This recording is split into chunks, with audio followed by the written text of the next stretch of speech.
He's been trying to make downtown parking worse for some time. One other thing concerning the CenturyLink property needs mentioning.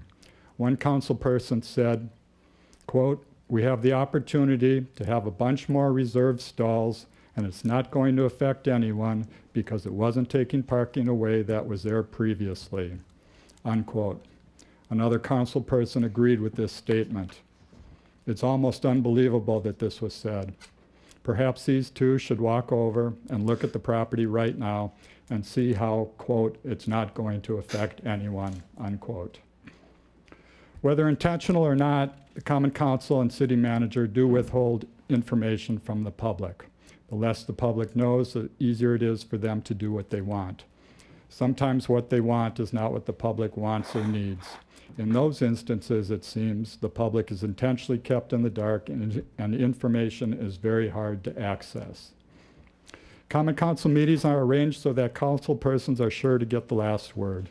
When council persons use the last word to spin things or say things, knowingly or not, that are untrue, the public does not have the opportunity then and there to respond.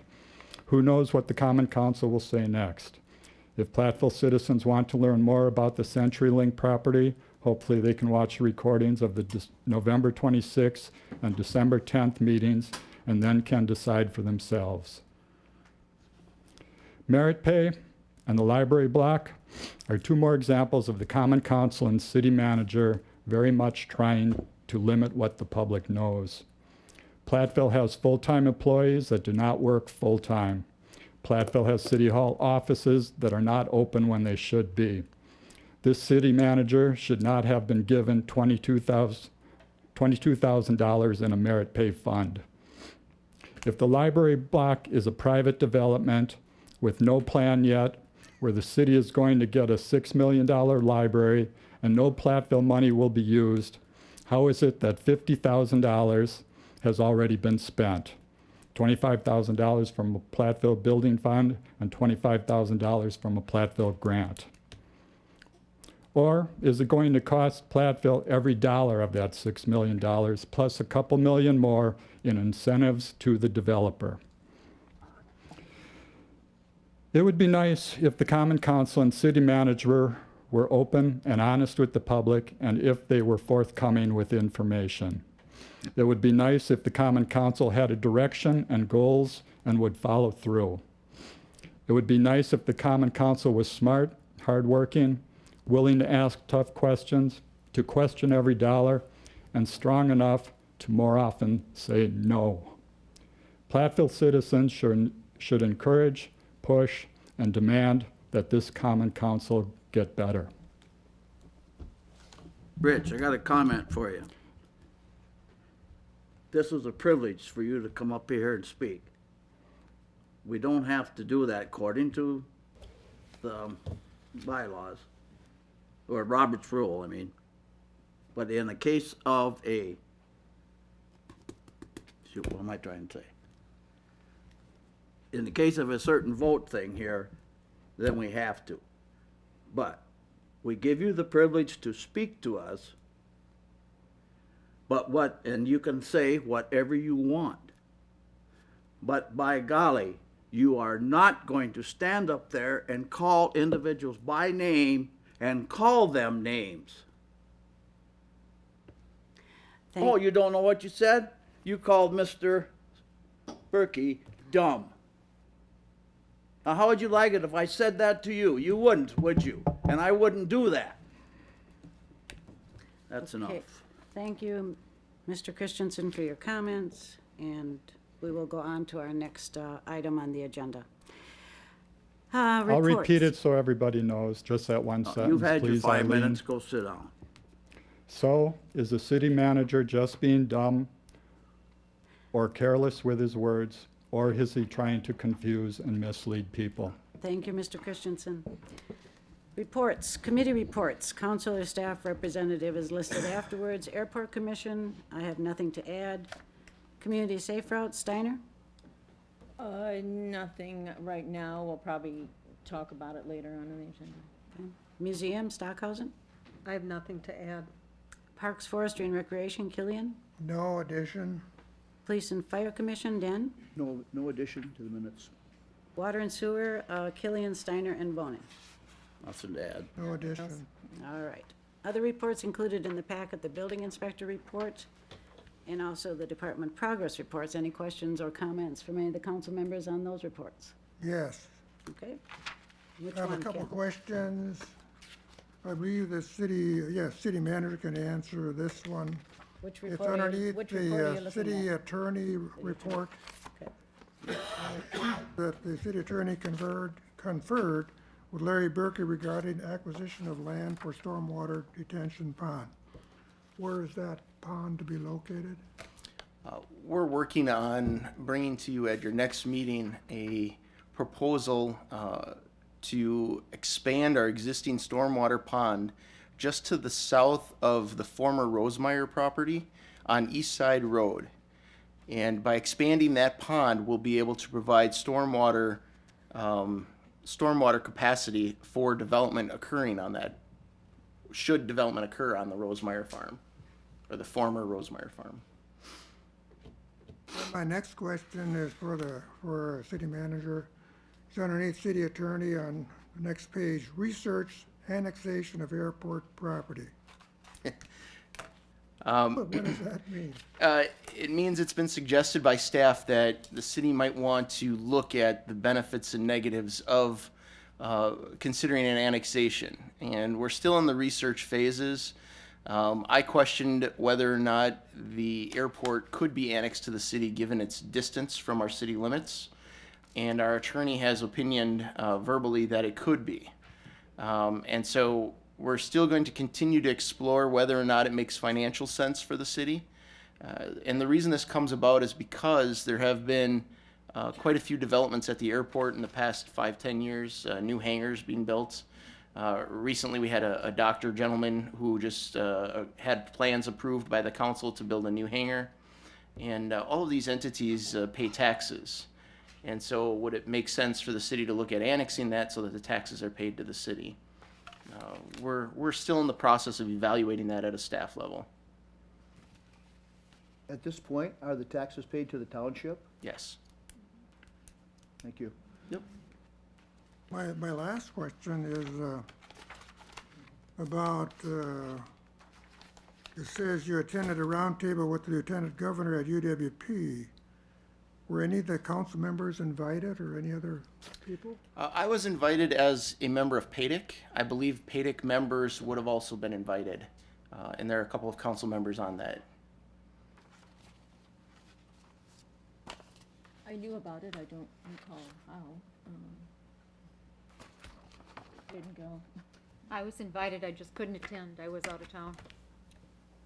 Was that a part of RDA or what? PADIC. Oh, PADIC. PADIC. So I was Okay. The Industrial Development Corporation, they were looking for opinions as to taxes and how it impacted business and what taxes they would suggest to the governor be reduced or changed. I thought I might have missed something as far as an invitation. Thank you. All right. We're going to go on to action items. The first one is Resolution 1404, authorizing the issuance of $3,700,000 taxable tax increment project revenue bond. This was on for information and discussion at a previous meeting. Today, we are at a point where the bond has been sold. And Jeff Belanger, our bond counsel our bond advisor, is here today to give you the results of said sale and get your final approval on it. Jeff, it's all yours.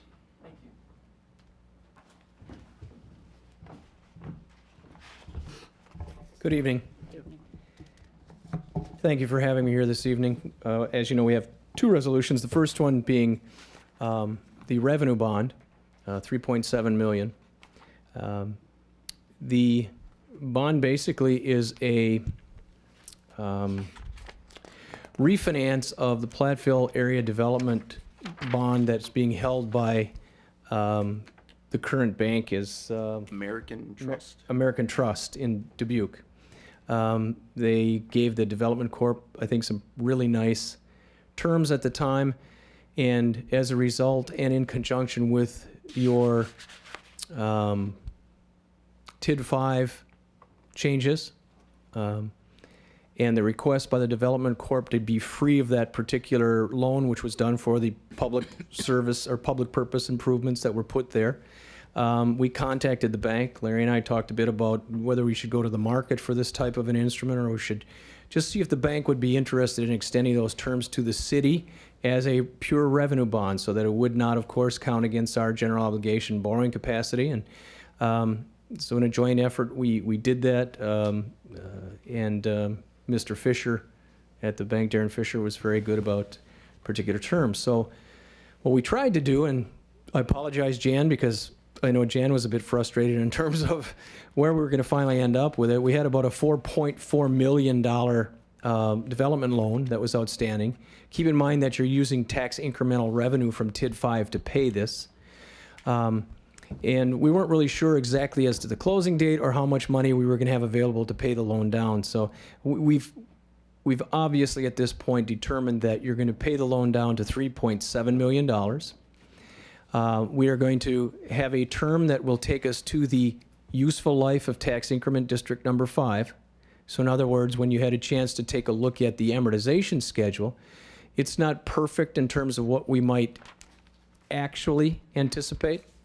And I say that because you've got about $930,000 in a 2014 increment. It's going to be that and probably going to increase in time, because the whole idea behind the amendment to TID 5 was to allow the Development Corp to do more within that TID and raise the value so we can expedite the payoff of that TID. And that's probably going to happen now with the additional flexibility that you're providing to them by refinancing their loan and bringing it under a revenue bond scenario. The bonds had to be evidenced out to the full length of the term, even though we don't really intend to pay them off at, say, $175,000 every 6 months. To the extent that you have money and this council will make a determination each time you get a new increment based on any projects you might want to cash pay in that TID, the net revenues will be used to make the payments. The issue is callable at any time, one of the flexibilities the bank gave us, which is nice. So to the extent that every year you're provided with the accounting for TID number 5, you will know exactly how much monies you have. And from a practical standpoint, that loan is not going to be out for the term you're looking at here. I do want you to understand that in order for us to have a revenue bond, the statutes require that we at least put some principal payments in those particular years. And you know, if you're going to pay $800,000 off, we're not going to get to 2025, obviously. So hopefully that's not too circuitous in terms of the explanation, but it's what really works best for us when you combine the statutory requirements of a red TID revenue bond, the revenues we have being generated, and the fact that this council probably wants some flexibility going forward as to what projects you might want to just cash pay for out of that increment instead of going out and borrowing money. Does that make sense? So here's what we have. We think it's the best we could do with exactly what we wanted to. We have a locked-in interest rate of 2.75%, as I think you see through 18. Those were the same terms that the development loan had, although the development loan was supposed to have been paid out at that time. We asked the bank to extend it, and they gave us some additional years based on future events. In other words, you saw where the interest rate will be figured. There's a cap. It won't be below 3%, but it certainly won't be above 5%. Also, keep in mind, if that isn't, well, the market will dictate it. But if, for example, the municipal market were better, you also have the option of refinancing it in the municipal market if rates are lower than what we can get there. So when I looked at it, I said to Larry, it's a win-win situation for us. Let's take it. Because currently out to 18 on this non-rated note, you're not going to get a 275. The market's closer to a 4 for that paper. So I know it might have been a bit confusing as we were trying to work through it, but those are the actual terms that are being offered for the council tonight from American Trust. Any questions? Not of Scott, but I asked him of Larry. Okay, any questions for Jeff while he's at the microphone? All Thank you, right, Jeff. seeing none, we'll bring you back up for the next one, but Thank you. go ahead, Mike. Thank you. Larry, question for you. If we let this go, it's gonna be paid for in 4 years, at the current rate that it's going right now, without us doing a thing, okay? We're gonna save $9,000 of taxpayers' money, because we're not gonna have to buy that into that bond. It's gonna cost us that much to, before it was 11, but now it's down to 9, because we're not borrowing as much. 9,000, yes. Anyway, we let that go, we let it carry out the way it is, it's still gonna be paid for in 4 years, okay? When we get into doing it with the bond and putting it amortized out over till 2025, granted, we can pay it off earlier and it would be great, but I've seen loans like this before, and when you have them set up, and, well, we could pay it off, but no, let's just keep spreading it out. And all of a sudden, it goes to maturity, and there's a lot of extra interest that's gonna be paid by the city that would not have to be paid. So I think that it makes more sense to let it pay itself out in 4 years, and then that money will come back into the taxing partners and to the city. And at this point, I'd like to make a motion that we do not take this bond out. We let the TIF pay itself. What, were you asking for my comment or to? Nope, I'm just talking to you about this, and this is my amendment. We have approved a development agreement that says we will refinance that You debt. can rewrite that. Okay. If, excuse me, I'm gonna have you go to the microphone for recording purposes. Most of everything you said is absolutely correct, but this is a TIF district. You cannot carry, if you are not using those monies for other projects, this loan will pay itself out in the 4 years, Exactly. regardless, underneath the conditions that we have now, because you'll be required to, since the statute's required that once you have accumulated revenue, to divulge all of your debt on that particular issue, you have to pay it out at that time. So even if you had an issue that wasn't callable and you had the monies to pay it out, you'd have to cash defease it and create an escrow to pay it out. It's just required.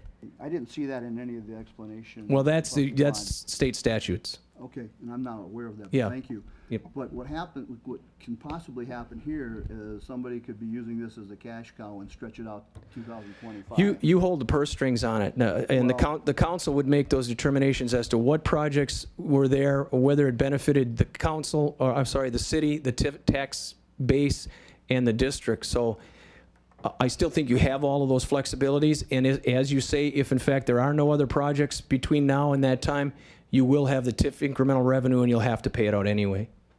That is true, and I understand that now that you explained that. But I've been on the council just long enough now to get something like that, there might be a lot of people that don't want this to happen, but there are other games out here that people might want to play and do that. But by taking it and letting the TIF play itself out and pay it all, we won't get into that situation. And it's going to happen based on the cash flows. Exactly. So you're going to get exactly what you want, assuming there are no other additional projects that you're going to undertake to enhance that TID. If there are projects that come up where you can enhance that TID over the next 4 years, and it benefits that tax incremental base, I would think it'd be prudent to do them. Okay, my question or response to that is, right now, the city owns no property in that TIF, okay? There's no money, nothing that the city could develop to enhance that TIF. What's out there right now is residential, the way I look at it, and the way I think it's all zoned. That would be up to the developer to develop, and developer can use their own money on something like a residential? They might, again, if you have the flexibility in a TID to utilize that to enhance or accelerate the development, that's what cities and villages are using TIDs for.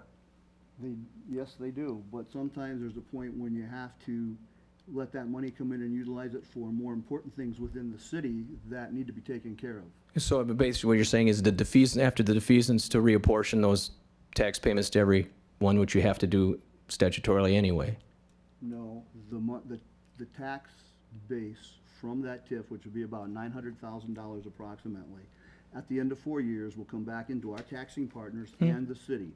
We could put that to work to things that we don't have money for right now within the city structure, and that's also important to maintain the city.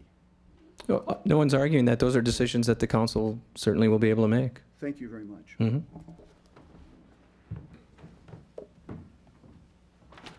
Anyway, there's a motion. There's a motion, is there a second? Well, I'll second the motion. It sounds to me like the council needs to put stipulations on what happens as far as this loan. Well, as I To understand. carry out what Mike is talking about. As I understand it, the council does ultimately make any decision as to how this money would be used, and it needs to be used in the TIF. I don't know of any stormwater pond that might have to be developed, for example, out there, but if that should come up in the next 5 years, and we need some money to do that, I think, as I understand it, some of this tax increment could be used to do something like that. If we pay off the entire note, the tax increment is no longer available in this amount to the city, and so we would then have to go out and borrow money to do something like a stormwater pond. That, to me, seems counterproductive. I don't know if the land we end up buying, or if there's additional land that roads might be put in at some point. I think there's too many unknowns to say that we just want to take this tax increment and in 4 years, just pay off the note and then hope that nothing else needs to be done in that particular TIF district. It doesn't make sense to me, but. Probably never gonna see a stormwater pond, retention pond in a residential Well, area. the thing is, I like to have the knowledge that the option is there, Mike, if it's needed. And the council can vote every year to take that full increment and put it toward the note. There's nothing to stop that from happening. So I just think it's prudent to at least look at the options before we would say, as your motion is, to just use every cent of that increment and pay it off in 4 years. I would also point out that this borrow on a revenue bond, because the revenue is coming in to pay the bond, this bond then, this borrow does not go against the city's statutory limit. And that's very important since we're bumping up against it, because this could actually be, I mean, you could get yourself in a real corner by paying it off and then not having ability to borrow. I also think that the council can determine, as that, on a yearly basis, we look at the TID budgets and we can determine what is going to be spent, so, and how it's going to be spent. Any other comments? Questions? So in the first year, we're paying off $830,000. If the council decides that that's what we want to do, yes. By adopting this resolution as part of the cash flows at the time of closing, again, you'll have to, so we have the exact figure, but it's 800, it's 746. and then plus there's the payment in September, so this year, there's an additional 80 something going on in September. And the next payment would be March, you actually have two payments. March 31st, right? Thank you, Jeff. Yes, this one is structured so that you have opportunities twice a year to make principal and interest payments. So you look at it, you look at your TID budget, you determine each year, this council will determine what you're going to spend out of that, whether there's projects that you want to spend out of those TIF funds, or whether you want to put it all on the loan. And you have two opportunities to do that. And there's no prepayment penalties? Not at all. At any time, we Not at can all. pay more? And one other point I made, with respect to the TID revenues, if you do have a project and you have the ability to use TID revenues, or you don't have the ability to use TID revenues, 100% of what you spent outside the TID is coming from city taxpayers. And you don't know where I'm going with that. Within a TID, you're able to capture those taxing entities' dollars because you took on the onerous of enhancing that property and doing the work. So that's the beauty and the value of the TID.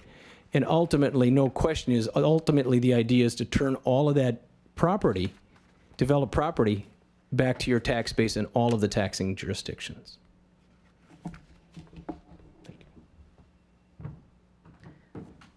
Any other questions?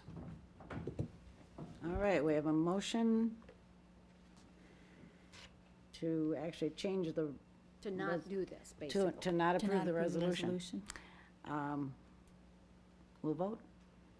Doss, No. Stackhausen, No. Bonin, No, Killian, Yes. Nichols, No. Steiner, No. Den, Yes. motion fails. Okay, I make a motion to adopt Resolution 1404, authorizing the borrowing of $3.7 million in a taxable tax increment project revenue bond. Second. A motion and a second. And we'll vote. Doss, Yes. Stockhausen, Yes. Bonin, Yes. Killian, No. Nichols, Yes. Steiner, Yes. Den, No. motion carries. The next item, Resolution 1405, authorizing issuance and sale of $5,500,000 general obligation promissory notes. I'd like to invite Jeff back to the podium.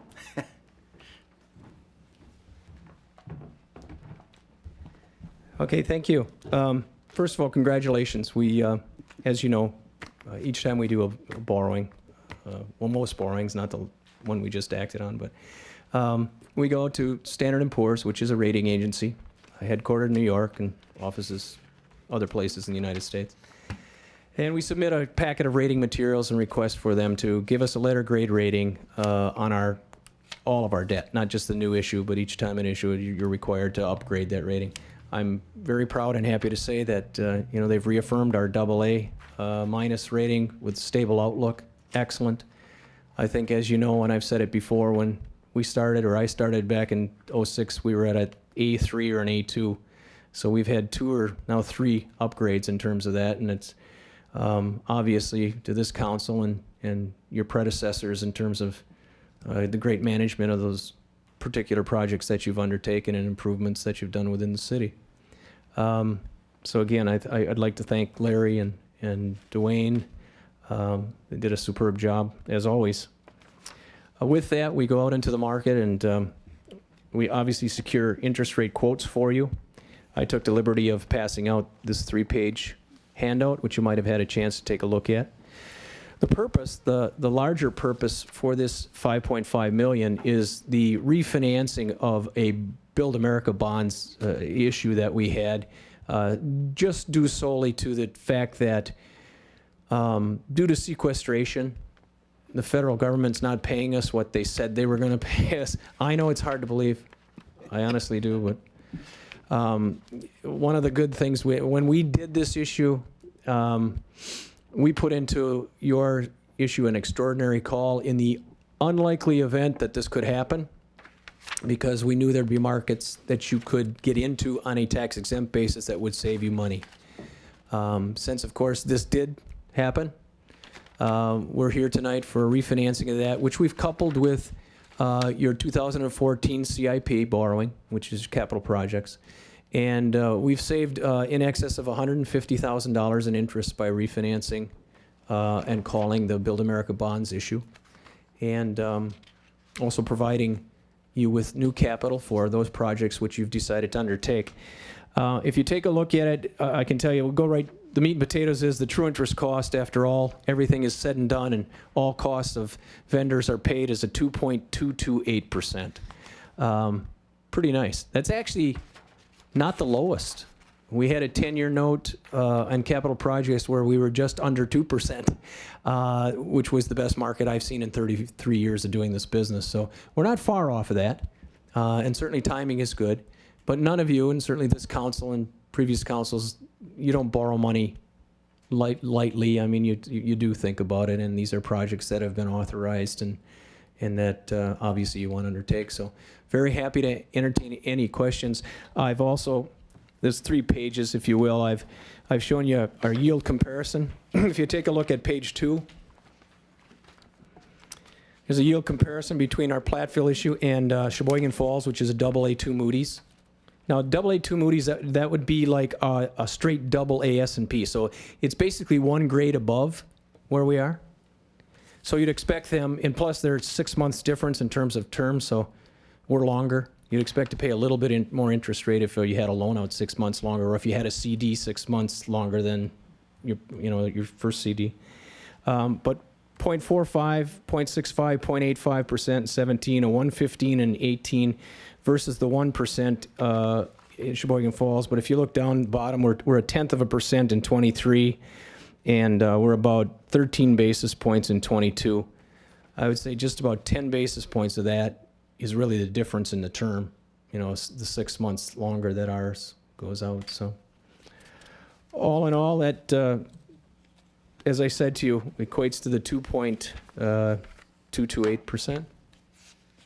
Fits nicely. We also took the opportunity at this financing to smooth out some little bumps that we had in our future annual payments so that we're almost level now as you go forward in terms of our total general obligation debt service. It's managed short, which is part of the strength of our rating, and certainly your policies with respect to your reserves at 20% and your debt policies that we put into place over the last few years also help. Thank you. Any questions? This comparison, Platteville, Sheboygan Falls, how should I read that? It says 2015, there's no entry for Sheboygan Falls. No, you're right. We didn't, they didn't amortize any debt until 2018. That's why on page 2, you can see where I'm starting there as an 18, where they're at the 1%. We actually start paying our debt off in 15. We're at the 0.45. So There's never a perfect, let me back up, Ken. There's never a perfect comparison. You know, you hope that you can find a Wisconsin comparable AA that sells at the same time we did. It's within a week. It's the best one I could find. I could probably get you a Texas one, and then I have to explain the difference in credit. It's just, it's not perfect. I'll admit that, but it's as close as I could come in the market we're in to have a real kind of an apples to apples comparison and the differential between, you know, one tick up in a rating. So they're not paying interest as long as Platteville. Oh, yes, they are. They're going out to 33. I'll tell you what, I'll guarantee you that if I did the numbers on this, they've got 4% coupons out in years 2027 out to 2033. I'll guarantee you that there's no 2.2% for theirs because it's obviously out longer with much higher coupons. So the only thing we really can compare are the yields, the prices that they sell to on a comparable basis. And then we had to take into account that they're... I couldn't read that because you stopped at 2024. That's because we only go out to 23, so there was no sense in me taking them out any further. There's nothing to compare us to. Ours Because isn't. we'll be paid off. We'll be paid off in 23. Yeah, I know. I apologize. It's not perfect. I will work harder next time to bring you one. Good. Thank you for the questions. Thank you. Any other questions? Whether the motion would be in order? I'll make a motion to approve resolution 14-05, authorizing the issuance and sale of $5,500,000 general obligation promissory notes. Second. We have a motion and a second. We'll vote. Doss, Yes. Stackhausen, Yes. Bonin, Yes. Killian, Yes. Nichols, Yes. Steiner, Yes. Den, Yes. motion carries. And I would like to take this opportunity to say thank you. You've done a very good job for the city of Platteville, and appreciate it. Thank you. Thank you. All right, the next item is the 2014-2016 WPPA union contract. Yes, enclosed in your packet is the contract that was negotiated with city staff. The police chief and I and our negotiating attorney sat down with the WPPA union, and together we came up with a contract that will cover calendar years 2014, 15, and 16. In the contract, the major changes are the wage structures for 2014 is a 1%, a 1%, and a 1%. In 14, we broke up the salary increase to spread it out, which as a whole benefits the city when you spread it out long-term. In 2015 and 2016, we settled on a 1% increase in January and a 1% in July of that year. We also increased the shift differential pay by 5 cents, and we updated the residency requirements for police officers to comply with the new state of Wisconsin law. There were minor changes made to the sick leave, the health insurance, and the retirement to comply with new state laws. You'll see that a significant portion of the contract had been removed because those portions are no longer negotiable under the state of Wisconsin bargaining law. And we did include a red line version of the contract for your review. Does anyone have any questions about what's being proposed? So this is still basically a collective bargaining contract with Yes. them, Yep, police officers. which was allowed in Act 10. Yep. Transit positions and police officers are exempted from Act 10 for negotiating. Not exempt from Act 10. They are permitted to continue to have their union representation.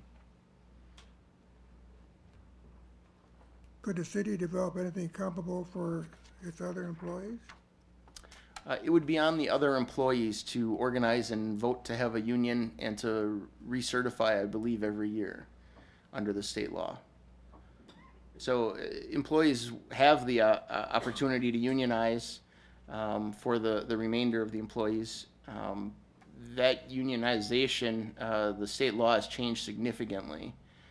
They would be required to recertify annually, and they would be only allowed to negotiate wage increases equal to the CPI index. So the working conditions, They can't negotiate do that, anything with. right? That's my understanding of this Act 10. Yep, it'd be a contract of one sentence, theoretically. Other questions? I did note that we expanded the emergency leave to additional people. Was that requested by the union? Was that Which page are you on by chance? on page 14 of the contract?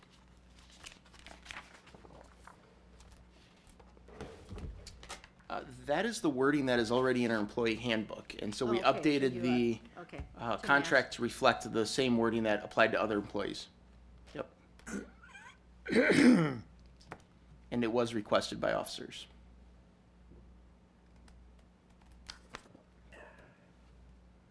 Other questions?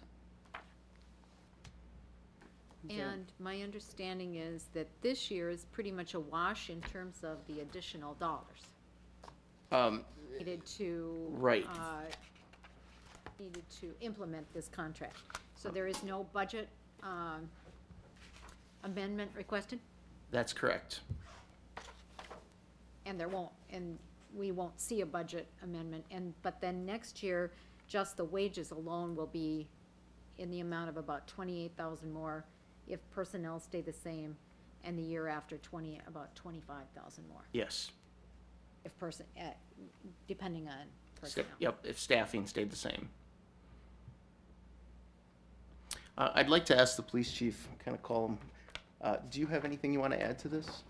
No, I was very pleased to see us go with a 3-year term, though. I think that lends a lot of stability to the relationship between the city and the union. I think that's a good thing in the big picture. I make a motion, we adopt the agreement between the City of Platteville and Law Enforcement Employee Relations Division of the Wisconsin Professional Police Association representing the City of Platteville for the term of January 1, 2014 through December 31, 2016. I'll second that. A motion and a second? We'll vote. Doss, Yes. Stockhausen, Yes. Bonin, Yes. Killian, Yes, Nichols, Yes. Steiner, Yes. Den, Yes. motion carries. Next item, Southwestern Wisconsin Regional Planning Commission contract, grant for infrastructure for expansion of industrial park. In your packets is an agreement with regional planning to use the money budgeted to make improvements to the former Rosemeyer site. And we would use the contract to facilitate a grant application, thereby hopefully doubling the money available to make improvements to that site. And the total value of the contract cannot exceed $2,500, is that my understanding? That's correct. And is there a time date when this is to be, when the grant application is to be completed? I didn't see that. I recall a date in March. It's either March 15th or March 31st. I don't have the exact date. Larry, this is strictly for us to approve them to write the grant, correct? That's correct. Thank you. By approving this, it'll be up to $2,500. I anticipate that the grant will be written. We can't use the money that we would use to pay for the stormwater extension as match for this grant. So it'll be about $800,000 that we'll try to match under this grant.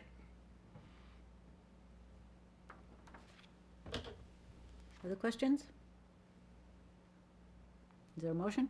Yeah, I'll make a motion to approve the regional planning grant contract with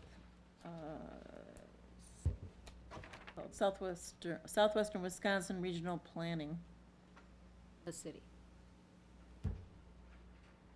I'll second the motion to approve this agreement between the city and Southwest Regional Planning. All right, we have a motion and a second. We'll vote. Doss, Yes. Stackhausen, Yes. Bonin, Yes. Killian, Yes, Nichols, Yes. Steiner, Yes. Den, Yes, motion carries. On to information and discussion. First item, sidewalk waiver, Culver's Restaurant. I'll take that.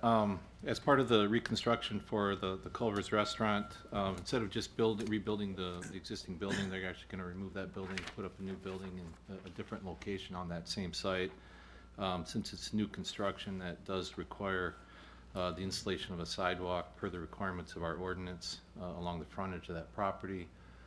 The ordinance does allow for a waiver to that requirement. The council can approve such a waiver. They've requested that since there is no sidewalk along Business 151 for them to attach to on either end. So they've requested a waiver. At this point, the request has gone to the Safe Routes Committee. They have not taken action yet. They requested some additional information regarding how the stormwater is going to be accommodated on that site, since it currently goes through basically the swale between the parking lot and the highway, and that's where the sidewalk will be located. They wanted to know what the impact of that is going to be. So the applicant, the engineer, is working on the details for that, trying to get that stormwater accommodated on their site so there'll not be a conflict. So we're anticipating a recommendation from them before you vote on this. Questions? Did you want to mention, Joe, the project that the UW-Platteville students? Oh, pursuing sure. the They, project? part of a kind of a, I guess, a long-range plan, the Safe Routes Committee has worked with students at UW-Platteville. They come up with a design where their ultimate goal would be to put a multi-use trail along Business Highway 151, and their plan would be to put it on the south side of the highway, which would be the Culver's location. So that's part of the conflict, is why put in a 4-foot sidewalk if the long-range plan is to put in 8-foot or wider bike trail in the same location. You'd theoretically put in a sidewalk that would later be tore up and replaced with a bike trail. We don't know exactly the time frame or how that's going to work, but they're at least working towards that end, looking at grant opportunities and so forth that may help with that project. Yeah, it was mentioned there was a grant. I think it's typically due in December. It would be an 80%, 20%. Right. If we could get it, it would be exceptional for the city. We get 80% of the costs covered, so that's pretty good. So. Joe, when you say multi-use trail, are you looking at four-wheelers and snow? No, I'm bike and pedestrian. Oh, see, in, Theoretically, a sidewalk is not supposed to be for bikes, so. exactly. And I know that there are some plans down the road to have some multi-use trail there, because part of the bike trails that we have right now were snowmobile trails at one time. And there's a lot of economic impact that can come and help out. If we're gonna put this stuff in, let's make it multi-use so it will all connect, and there'll be more of that information coming to the council. Yeah, I mean, right now, the decision is whether to require them to put in a sidewalk or not. So. Right, but if they're gonna, you're just talking about waiting to find out if it's gonna be a multi-use trail or a bike, or, you know, a sidewalk. Because that's gonna run right over the top of the storm sewer, correct? Right now along that side, there is no storm sewer. It's Just a drainage ditch, yeah, I know. ditch. So a stormwater main would have to be installed as part of that project. Thank you. Joe, could the sidewalk go in, and still avoid that swale where the stormwater goes in? I'll take that one. I'll take this one. Okay, The, their engineer is looking at a lot of that. That was one of the concerns and questions that the Safe Routes Committee had. One of the options that was presented to the committee was to do what we were requiring the Dunkin' Donuts site, to basically grade a portion out in front of their lot for a future sidewalk. Originally, what they were going to ask is they were going to ask to use the highway ditch swale as part of their stormwater management. After a lot of discussions, it looks like their engineers have found different ways to put in alternate stormwater management facilities that would not require the use of the ditch. So they're looking at doing that, and they're looking at how it would impact the ditch if they were to grade 4 or 5 feet out from the property line, whether that would decrease the capacity of the swale significantly that would cause flooding elsewhere. And that's part of what they're going to be looking at, hopefully presenting to the Safe Routes Committee here in the next couple of weeks prior to your next meeting. My question is, if the city grants a waiver, what can be built over the proposed sidewalk area, if anything?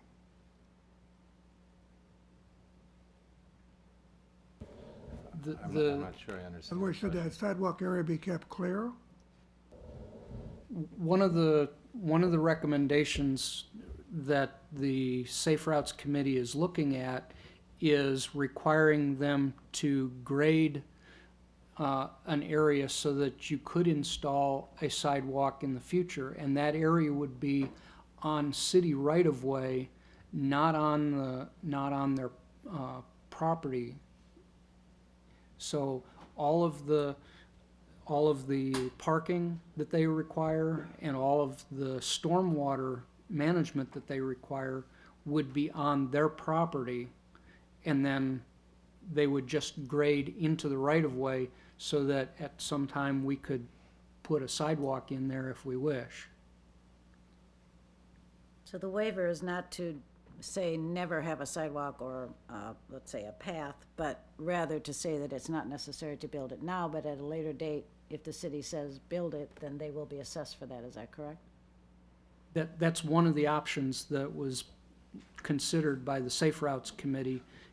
As Joe mentioned, they did not make a decision at their last meeting. They wanted to look at a few of the other details first.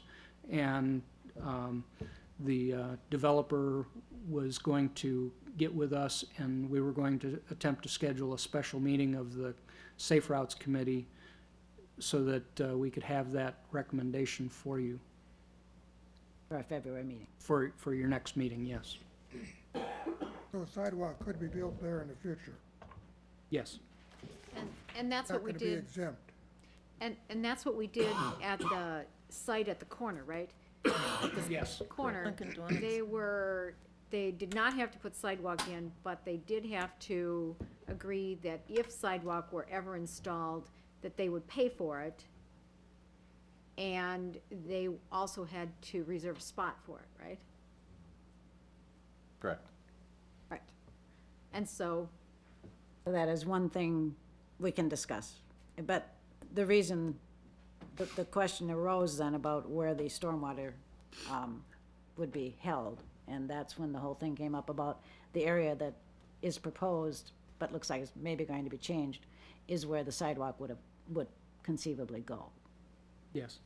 So the engineers for Culvers are looking at it again and saying, is there another place to take care of the stormwater? Can you tell me if this site goes as far east as the little creek? No, Doesn't go that far east? correct. I didn't know. I mean, it's kind of hard to tell when it's not all developed, how much of it is really owned. I mean, I that's- have a survey plat of it, but you know, it doesn't show the That's Heiser. creek or anything on it. Tom Heiser owns that property. I guess So there's another whole lot. I got just kind of a question on it. I know earlier last year, Mike and I voted against putting sidewalk down Virgin and Ellen because we felt that that sidewalk was going nowhere, in which now that it's in, because we didn't get our votes to work, and it costs the builder a design change, which hurt us for tax dollars in the long run, because the building would have been appraised for more. I don't know why, one side we had to do it right away, and it's going no place, and now we're talking about putting them off and maybe billing them later, which I'm glad that part's in there, but it kinda just bugs me that last year we've tried to stop that other one from going down the hill, cause it's not going anywhere. Well, I disagree that it doesn't go anywhere. It connects to. It connects already to the other connects to side and right an back up the existing hill, Patrice. It exists, it connects to an existing sidewalk. Right. But it don't go anyplace. Well, yeah, it goes down to the highway. Yeah, I've had a lot of people. but it don't get 'em I've had a lot across. of people say they're glad that the sidewalk is there. Right. But the problem with that sidewalk being there is it's basically, the community has said, oh, the city says it's okay, we'll put a sidewalk here. Now we can have our kids walk down there, and it's the busiest intersection in Grant County, not only in Platteville. And now we said, oh, it's okay, just put your kids down there and let them run across the street and hopefully nothing happens. That's one of the reasons I didn't wanna see that sidewalk down there, to say, hey, it's not a safe place now, so why do we wanna put a sidewalk and say, use it? Well, that's why we're looking at options for safe walking down there. Anything else on this? Otherwise, we'll go on to the next item, which is the rental license inspection program, ordinances and fees, and we have information in our packet. Joe? Well, when the council started discussing a change to the rental licensing fees as part of the budget process, I know there was some issues that were raised at that time, so it looked like it was gonna go forward in some manner. I thought now was the opportune time to, I guess, take a look at changing how we calculate that fee. Instead of basically having a flat fee that's paid the same for every rental unit, I was looking to come up with a schedule or a fee schedule that would recognize, I think, better the amount of time it takes to inspect those properties. So I came up with a proposed schedule, and first thing I would mention is the numbers that I have in there are just kind of to reflect to better show the idea that I've got as far as the changing amount based on the type of the unit. Those dollar amounts, I assume, are gonna change a little bit before we're done, but at least it gives the idea of what I'm proposing. But it's basically a sliding scale fee that would, as I mentioned, try to take into consideration a couple items, basically the amount of time it takes to do the inspection, and reward the property owners that are prepared and have good units and are easy to accommodate in the rental inspection program, and have some of the property owners in the units that require more time and effort on the part of the inspector in the city, that they share more of the burden of the inspection program. So that's kind of the overall goal. So the first thing, I basically have a flat fee and then a sliding fee that is raised based on the number of bedrooms. I mean, obviously, a 4-bedroom is gonna take longer to inspect than an efficiency or a 1-bedroom, so the schedule takes that into consideration. I think the other thing is to look at the type of unit that we have, a single-family home compared to an apartment building. Obviously, there are some efficiencies that are realized when you have all the units together in one building. 10 apartments in one building are gonna be a lot easier to inspect than 10 single-family homes. So the schedule recognized that cost savings. The third change is to recognize that some units are pass inspection the first time the inspector goes in there. Other times they have to do an inspection. There's changes that are required. They have to go back a second time or maybe a third time.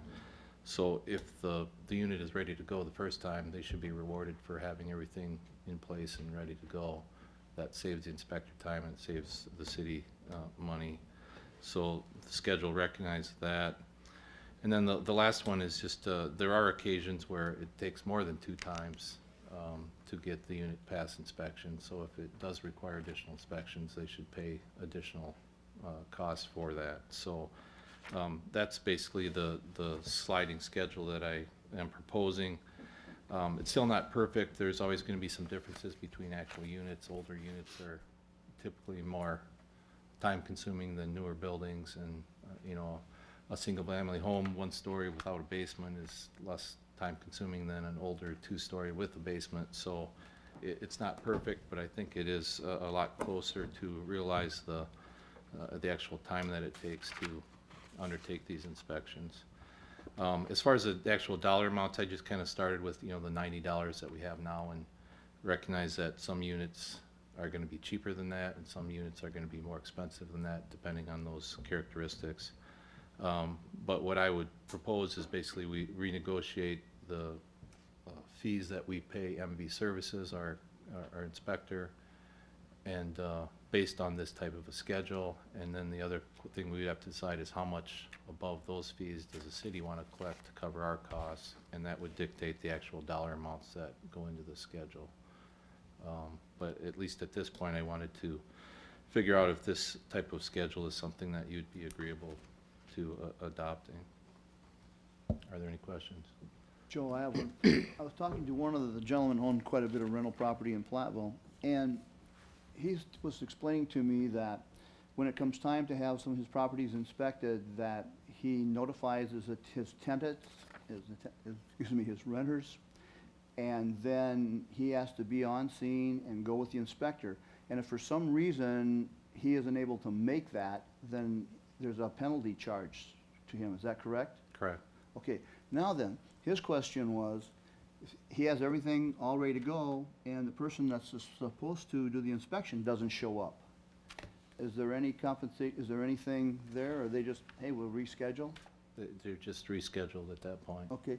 Would there be a possibility of putting something in there that would affect the inspector? Because there's a lot of work involved of getting all your properties ready to go and you being there on a set time frame, and then if they don't show up, there'd be a few dollar reduction in that particular inspection then for that landlord that has to go through all that extra work and redo everything again and contact all his tenants? Yeah, that would have to be part of the renegotiated Okay. fee. We don't have that now, but Right, that I would be was- something we'd have to negotiate. If we could possibly, How, there's a possibility of putting it in there somewhere. how common is that practice? I've heard that a couple times over the years. I don't believe it's very common. So I don't know. I've only heard, like I said, personally, I've only heard that a couple different times. So I'm not sure of that.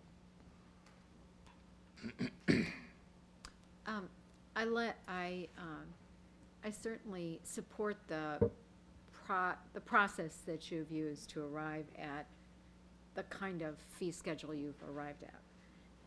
I think that we have two different questions, though. If the fees charged are supposed to pay for the inspector, and if the inspector has no interest in reducing any fee from $82 per unit, it seems to me like it'll be hard for us then to only charge $60. So, you know, and we're kind of back to that contract thing, so I don't know I don't know where the cart and the horse are. You know, is the fee schedule first, and then you try to negotiate with the person who's doing it? Is you know, I mean, part of this rental inspection program revenue, the reason we charge is to pay the costs of the program. So I have a little concern with adopting new fee schedules without knowledge of a contract. Right.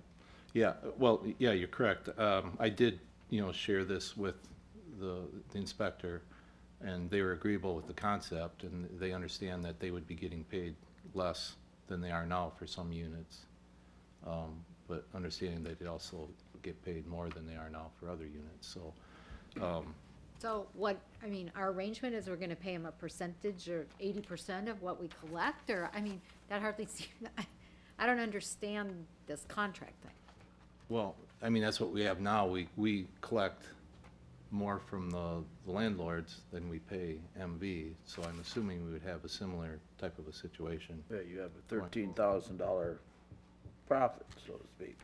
Yeah, they get Last paid year. $82, we collect 90 plus more in certain situations. So, that's my assumption is we're gonna have the same type of arrangement going forward. Okay, and I don't want anybody to think that there's $13,000 in profit off this, because the city does produce and send postcards notifying people that their licenses are up. There are collections made, there are other work that has to be done, so the $13,000 that isn't paid to the rental company, MV, that's collected for rental fees is to offset those expenses, and I don't even know if $13,000 is enough to offset those expenses when it notes that Carol Riniker spends between 25 and 30 hours per month, Joe spends between 2 and 5 hours per month, and Rick Riniker spends between 4 and 8 hours per month on rental issues, plus the postcard. So I don't think there's quote-unquote profit in this. Right. And part of This isn't a that, profit center. part of that, there's, that 13,000 isn't always gonna be every year, cause it depends on when the fees come in and when we pay Right. MV, so there's not always a perfect alignment there either. And this year, there was a particular effort made to get closer to having, all the inspections done at the time the unit license actually expires. So they did a lot more work. We sent out a lot more late fees than typical, to try to get things brought into the timely manner. So I don't expect that to carry forward in the future. I think it's probably gonna be pretty much of a trade-off. I only did a little bit of math on a few of them instead of going through the whole thing, but some of the smaller properties are gonna be less, and the larger ones will be more, so if you look at that, it's probably gonna be a pretty close trade-off when it comes down to the whole thing. Right. But more set to what the properties really are and the time frame it takes to go over them. Right. Joel, my recollection is that when we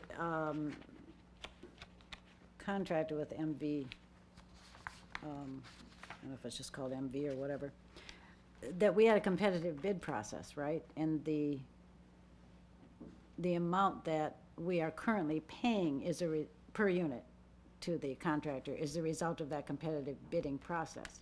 Right, the fee that they get paid has not changed since they've been hired. Right, I'm just wondering, kind of referencing the question that was asked earlier, how we're going to determine what would be, I guess, a reasonable reimbursement for the contractor when we have these proposed fees, but I don't know how to look at those fees and say, all right, this is what inspections are really worth. So you have any idea? Basically, if we say the contractor gets paid $80 a unit instead of 82, are we just using a percentage, as Barb said, or I'm not sure how we determine what fee should be charged. Yeah, I guess I kind of approach it the way, Mike mentioned, is that we're starting with where we are right now as kind of the baseline, and recognize that some units are gonna go down and some units are gonna go up, but overall, we're gonna be pretty much where we're at, is kind of how I view it, as far as total amount that they get paid and total amount that we collect. So my question is, how do we get the $82? Was that their bid? Correct. Yeah, it's in the Because contract. we went from 45 to 90 as far as the fee. Correct. We did the doubles. request So for it's- proposals, we got it's the like- bids in. Eileen here, I don't really know what the real cost is as far to that company for inspection. Well, Ken, I think that, I mean, I understand that maybe we can't ever know the full cost because this is a business, so they're going to build in their cost for employee benefits and overhead, and, I mean, it's a business they're running. I understand that, but it just seems to me to be too much.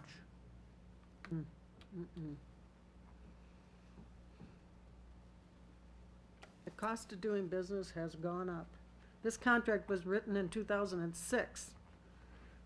I think we're just doing a study now that's more comprehensive than we have in a long time. Do we have a new contract, or is this pretty much it, the one that you have in the packet? No, there was just the one amendment to that original contract regarding not requiring them to take photos. That was the only amendment. Otherwise, it's the same contract. It was basically for 1 year, and then it rolls over, and either party can get out with a 60-day notice. Well, I think it's expensive to go to another company only because these folks have an understanding of city rules, ordinances, things of that nature. They have an understanding of the units. They have an understanding on who the absentee landlords are and what they can do to rectify any issues. To go with a new company, they'd have to spend some time identifying all those things. I hear every day about absentee landlords and how hard it is for the residents and the tenants to have things repaired. To go with a new company is expensive.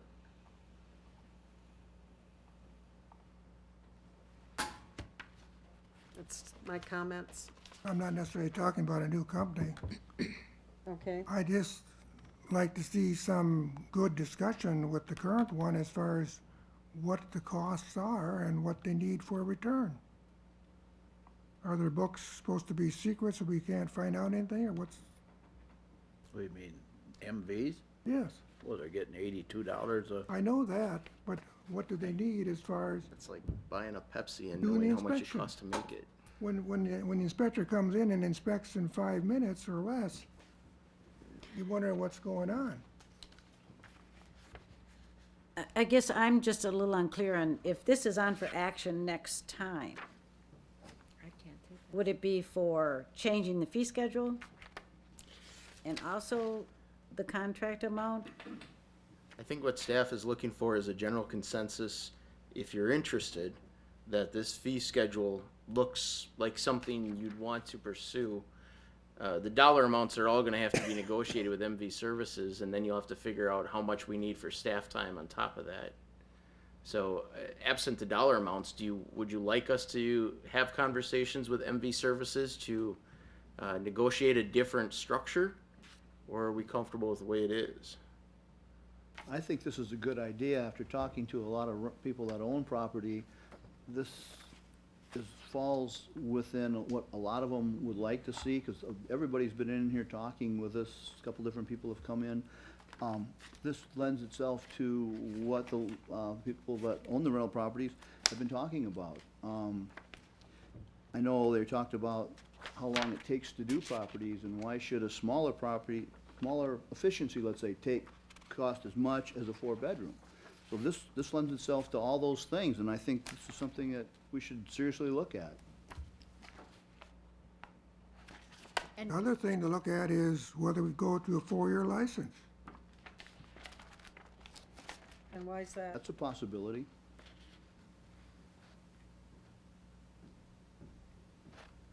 This would reduce the cost to the landlords.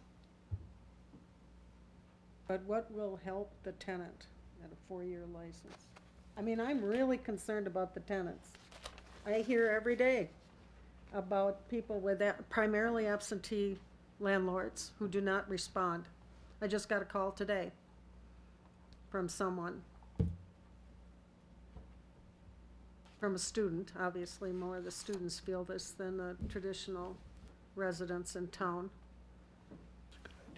I think that that may be outside the scope of the rental inspection. In a case like that, as I would understand it, the tenant could call the city to get Right. information on, That's where I directed them. But if it's an issue about the I health or safety of the building. I understand that. I think Councilman Stockhausen was just saying, a rental inspection program serves two audiences. One are the people who are renting, and that's primarily, so her question was, how does a 4-year license provide great service to tenants? That was her question. correct. With an example. I don't think she was trying to solve that. I think her question was, so if you go to a 4-year license, that gives, there's less, it's less friendly to a tenant. If you have a bad landlord, whether it's 1 year or 6 months that you check a building, it probably won't make much difference.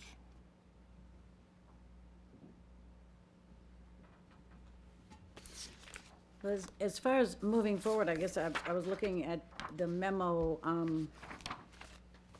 rental inspection fees, I guess versus rental inspection procedures that Joe has given us, and on the back page it says, the fee amount shown in the attached schedule should be considered a starting point for discussion. The actual fee would be based on the cost of the city of running the program. And the fee that the inspector gets paid per unit should be changed so that it is based on the amount of time required to complete the inspection, and I think that's reflected in the fees. Then the city would need to determine how much the license fee should be raised above the fee that MV Services receives. So I guess maybe talking to MV Services is going to be our next step so that we have some idea of what the fee might be per unit from MV Services. Right now it's 82. If it's less than that, then what does that mean? Maybe there could be such a thing if we've got a landlord who's continuously passing on the first try every three years, he's continuously first try and he's got them. Maybe that person is able to earn a longer period license after X number of good inspections. Well, and the way it's proposed right now, as you know, is that if you pass on the first inspection, that's the fee that you pay. If the inspector has to come back, it's a $25 additional. Oh, he can come back once. Yeah, he can come back once, and after that, I think even, the $25 for one reinspection? 82 per unit inspected, which includes up to 2 inspections. Okay. Looking for any consensus, I think this is a good format to continue with. Yeah. Yeah, I don't have, like I said, I think the development of the schedule makes sense, the things that you took into account. What I'm having trouble understanding is how, I just don't even believe we can adopt a schedule where we're only collecting 60, but we're paying somebody else 82. So there's the issue between the schedule of license fees and then the amount that we pay to have a rental unit Right. inspected. And if there's consensus to proceed with this type of a schedule, then that's our next step, is we figure out what MV gets paid, and then we'll have to figure out how much above that we want to collect, and that's gonna be the actual fee schedule. So if there's some consensus here, we can do a negotiation with MV and find out what that amount is, and then figure out how much you want to add on to it, and if we're comfortable with that, we move forward. If not, then maybe we go out for bid at that point. Just a quick question for you, Joe. When we pay the contractor, we just pay them a lump sum check, right? We don't pay them for each rental. It's how much they've done, and then we just send them one check, right? Yeah, they send us a bill every month or Right, 2 we months. just pay it, yeah. We don't worry about paying for this apartment, that one, or this one. It's total work. They give us a list of the units that have been inspected and the status of those, and then they get an invoice based on that. Thank you.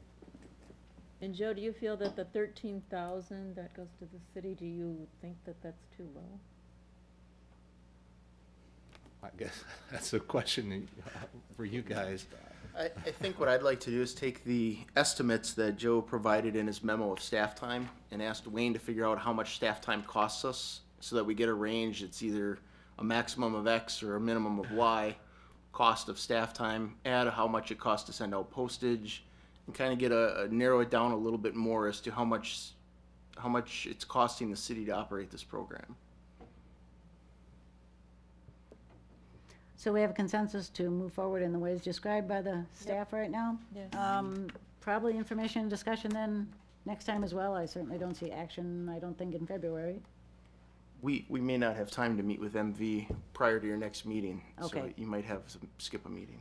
Yeah, I would say we put it back on when we have some actual dollar amounts that we want you to Okay. consider.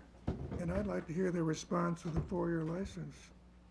Well, I think that's an idea I have talked to a couple of landlords about, but right now we don't have a way of tracking. You know, is it pass on the first inspection or not?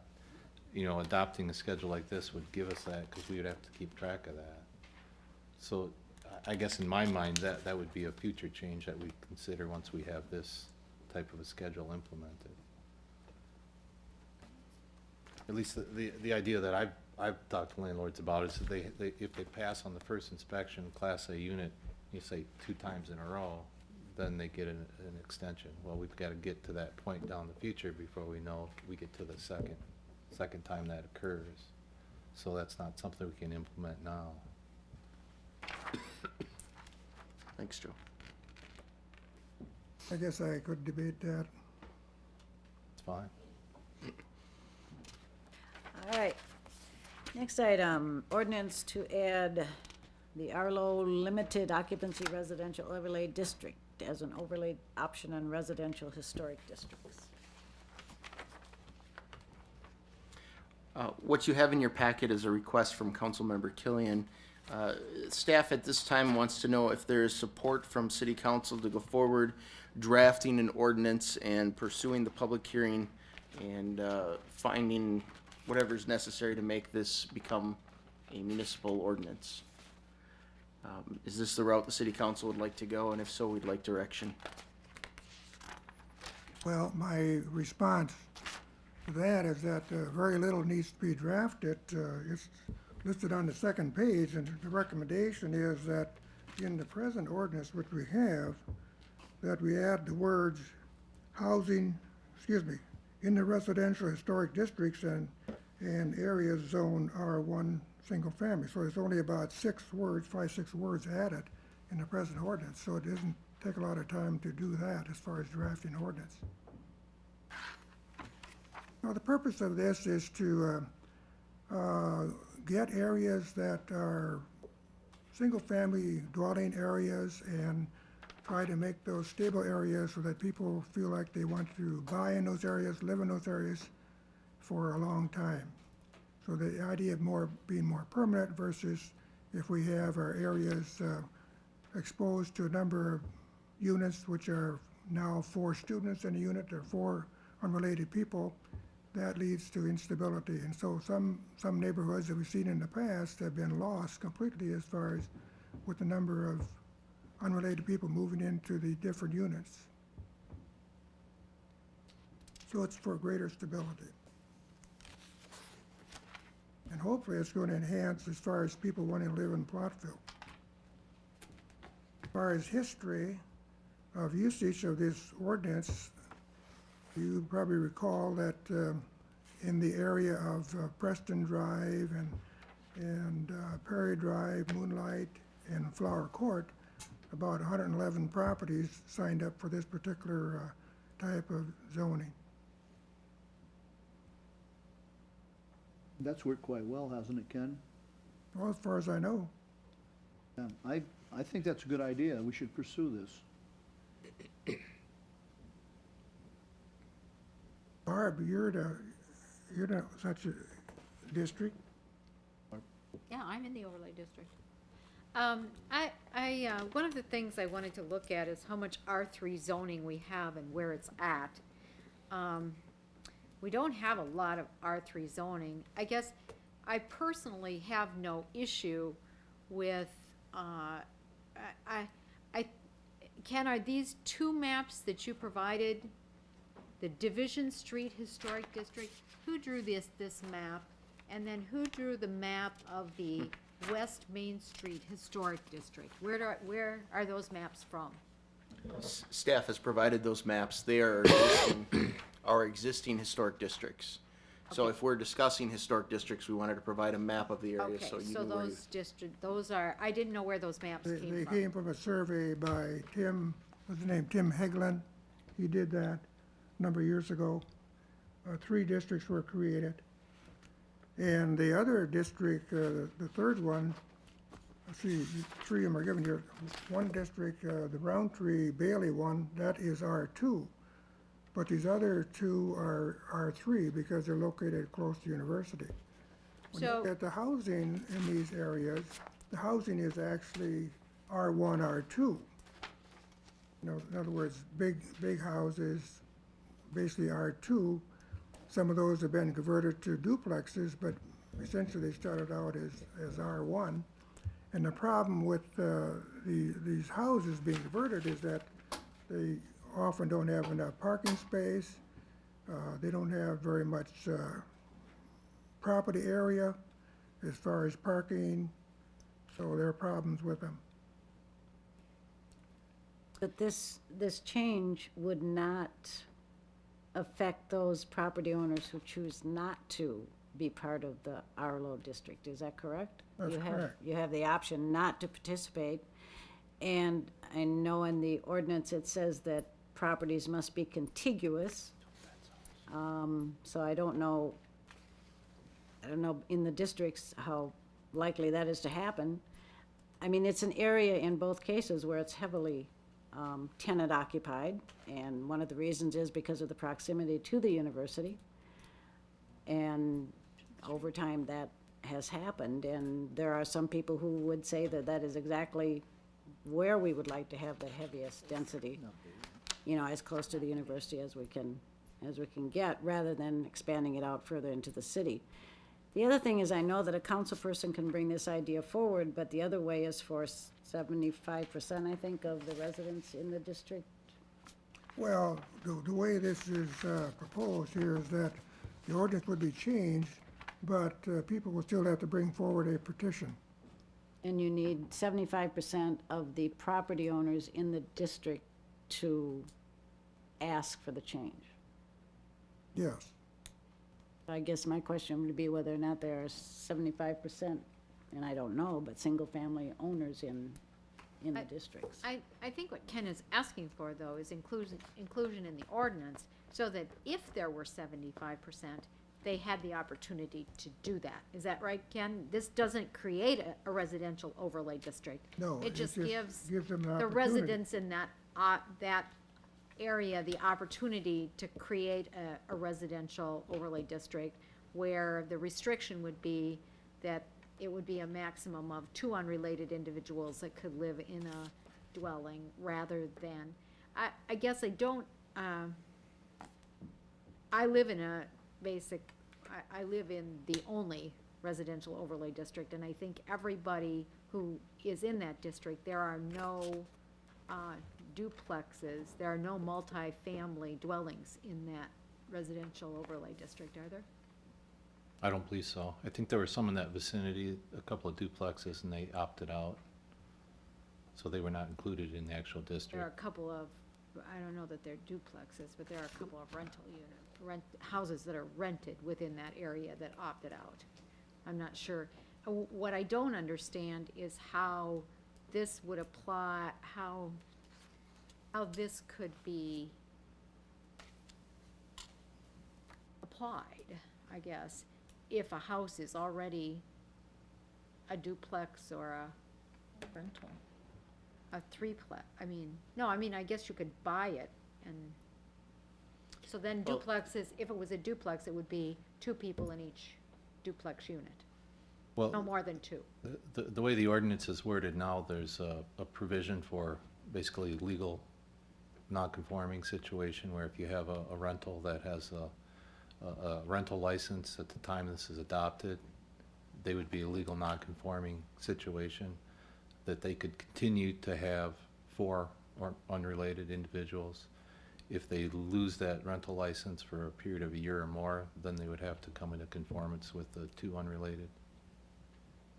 But they wouldn't be included if they didn't sign on to the. Correct. Right. So they may not have to. If Well, didn't they could be sign- included, if they don't sign the petition, you could be included, but it has to be 100% vote of the council. You have to have at least 75% of the proposed districts sign the petition before you can even consider it.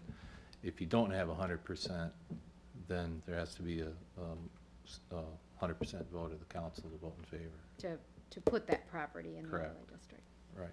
And in the district where I live, there were properties that opted out that are not in the overlay Right, district. so everybody signed the petition that wanted to be included in it. Right. So in the example given, the properties in your district that opted out, are they considered legal nonconforming? No, they were not included in the So they were not district. included in the district. So we could have districts where there's 2 houses and then nothing, and then 2 houses and nothing, I- because that's contiguous? Right, I think it would be, personally, I think it would be unlikely that you'd get the whole West Main district, for example, to be included. I think you'd get a cluster of, properties within that district, a smaller area that may opt to do this.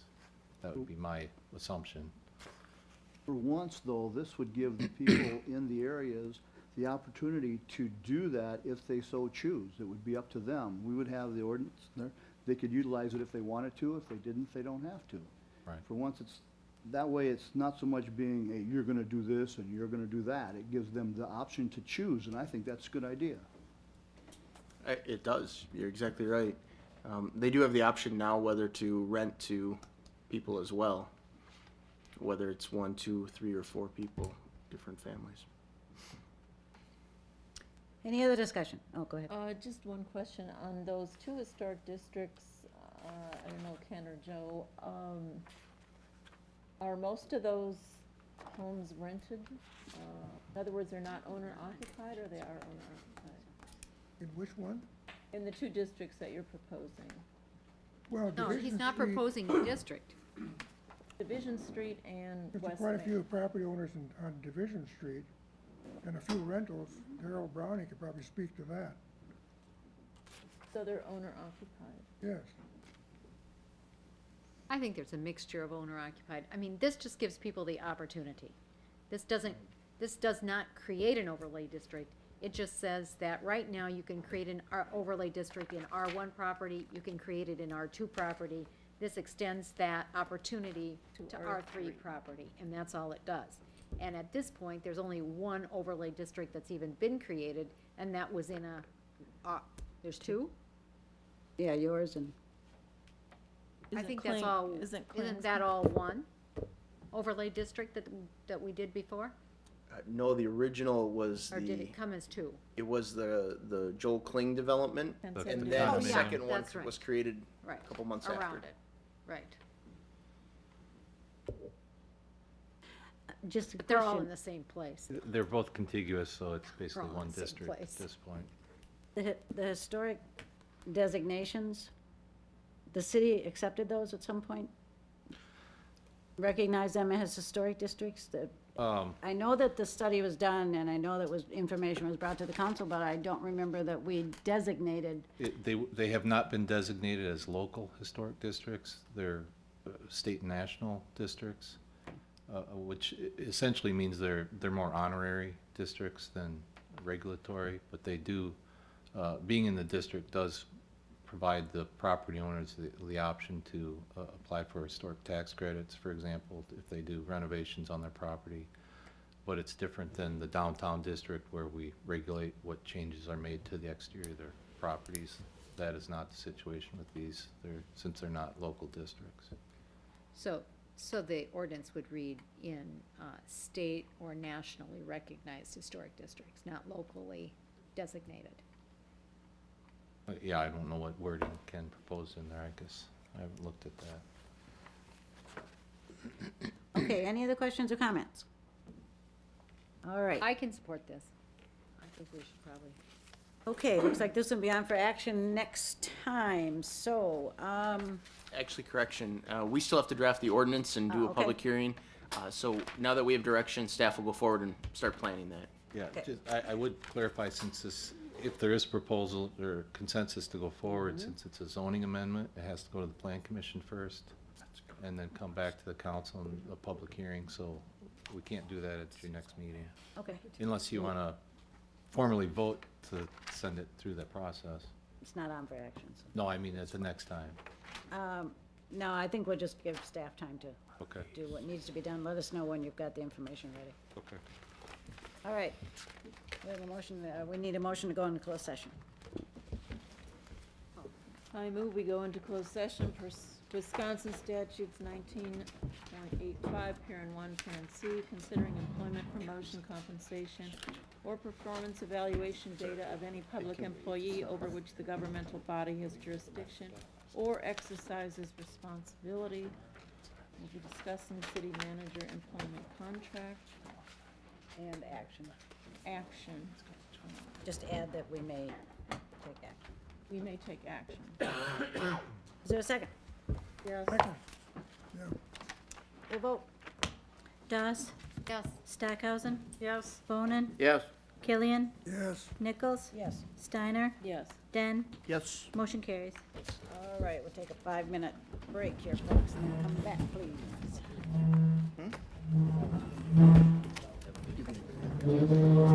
About the what? It's been interesting, yeah, it's been interesting. Huh? Yeah. That's true.